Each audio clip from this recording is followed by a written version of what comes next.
好，今日黃老師同你哋做一個標點符號啊嚇，嗱睇下呢一度咯喎，颱風過後，街道瞬間變得凌亂不堪。時間後面咧，我哋咧就會寫個逗號，嗱呢個係時間啊嘛，係咪？時間後面寫個逗號，街道瞬間變得凌亂不堪。呢度寫啲咩號咧？呢度咧原來係寫個冒號啊！冒號嘅用法咧，除咗冒號開引號講嘢之外咧，原來佢仲會當係例子咁樣用。舉例子嘅時候咧，你就會寫冒號啦。後面呢度就同你講咗條街喺颱風之後變成點樣樣啊？譬如啲樹變成點，啲花變成點，路燈變成點，係嘛？嗱呢啲咧係佢嘅例子。嗱，黃老師教你哋咯喎，如果你想寫呢個冒號嘅時候，又唔知自己啱唔啱咧，你可以留意下你舉例子嘅冒號咧，後面一般咧都有兩個規律嘅。第一個規律咧，舉例子啊嘛，係嘛？我哋可能係舉啲物件嘅例子，會有啲頓號、頓號、頓號、省略號，會咁樣樣寫嘅，係咪？啊，我喜歡嘅水果有很多，例如有水果啊，例如有蘋果、橙、芒果，省略號，一係咁樣樣用，呢個係第一個規律。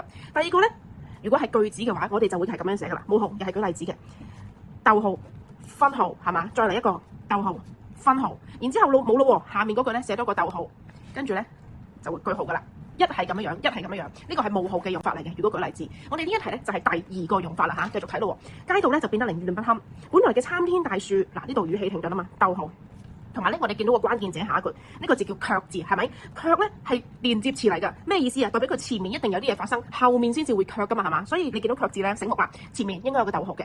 本來嘅參天大樹逗號，現在卻倒下了。嗱，你見到咯喎，句式相似咯喎，係嘛？第一個本來乜乜乜，現在卻乜乜乜，跟住啦，本來乜乜乜，現在乜乜乜。第三句本來乜乜乜，現在乜乜乜，全部係一樣嘅句子結構嚟㗎。我哋要嚟分間一啲句子結構相似嘅句子咧，我哋用分號㗎嘛，係咪啊？好啦，所以呢度啦，現在卻倒下了，分號。本來嬌豔嘅花兒，逗號，現在卻彎下腰來，分號。